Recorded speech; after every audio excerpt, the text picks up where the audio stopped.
नुआपड़ा उपनिर्वाचन सबु दल भारी उद्विग्न अच्छा कहीं एक अग्नि परीक्षा सदृश रही जदि बीजेडी विधायक थे राजेन्द्र ढोलिकिया मृत्यु पर उपनिर्वाचन विज्ञप्ति प्रकाश पाई केवल कांग्रेस ही प्रार्थी घोषणा कर घासीराम माझी कौन घासीराम माझी गत थर 52,000 अधिक भोट पाई स्वाधीन भाव लड़ी समस्त चमके जदि बाहर एथर किंतु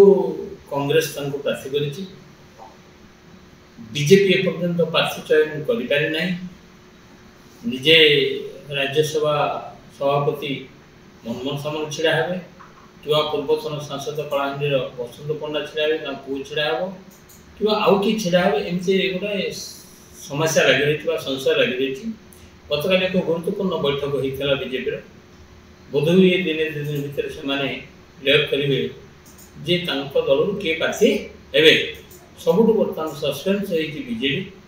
कारण देखो से ढोलिकिया परिवार चाहूँगी निर्वाचन लड़ाई जे बीजेडी जो लड़े से घोषणा करते बीजेडी स्पष्ट करूना से क्या प्रार्थी देवे तेणुक ढोलिकिया परिवार बीजेपी चाहूँ ढोलिकिया परिवार प्रार्थी करने कि बीजेपी एपर्यंत अपेक्षा करके बीजेडी कौन निष्पत्ति नौ ढोलिकिया परिवार को निष्पत्ति नौ बोधे घोषणा कर बीजेपी के प्रार्थी हे एमती एक सन्देह भितर गोटे लोक भावुं क्या भोट देले भल हम कारण ये जन धन और मन तीन टा कार्यक्रम हो माने जन जन धन पाखे धन जुआड़े जन सियाड़े जीवे ना जो भी काम हम भोटर सियाड़े मन देवे ये उपनिर्वाचन में नेता मान जो संशय भोटर मान सन्देह अच्छा क्यों दल को भोट देले प्रकृत अंचल विकास हो पार तेणुक भोटर निज अंक कर